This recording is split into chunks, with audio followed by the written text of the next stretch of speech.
last year, we had a regional dialogue on adolescent pregnancies. And one of the recommendations was that, when we talk about adolescence and livelihood, we also look into climate change and its effects. That when we talk about health, we also talk about effects of climate change on health. So I think as social affairs, that's how we are trying to integrate climate change into our programs. Climate change is a global issue and it knows no boundary. For example, if there is a glacial lake outburst flood in China, then it can impact Nepal and downstream communities. Flood in Nepal, then it will certainly impact India.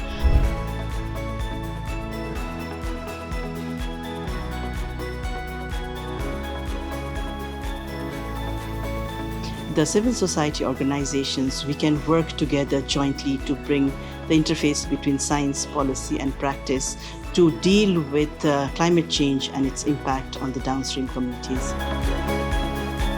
Food security and the water security is one of the key problems in South Asia.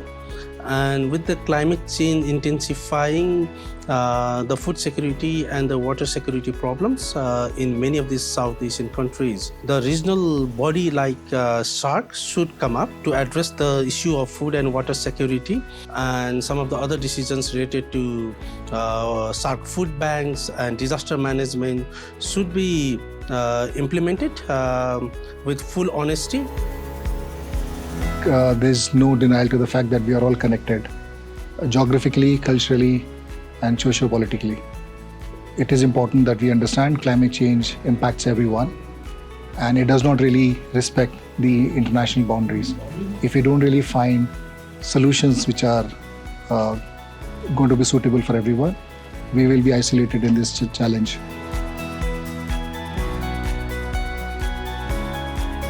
Civil society plays a very important role because it goes beyond the national boundaries.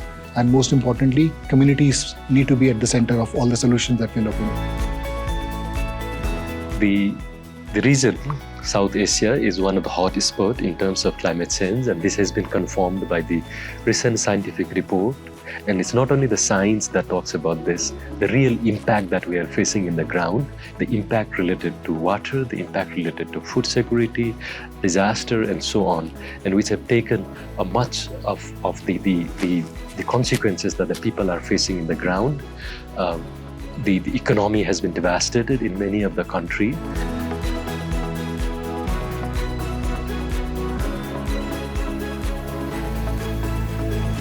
And I think at this, it's very important that the government come together and respond to this crisis.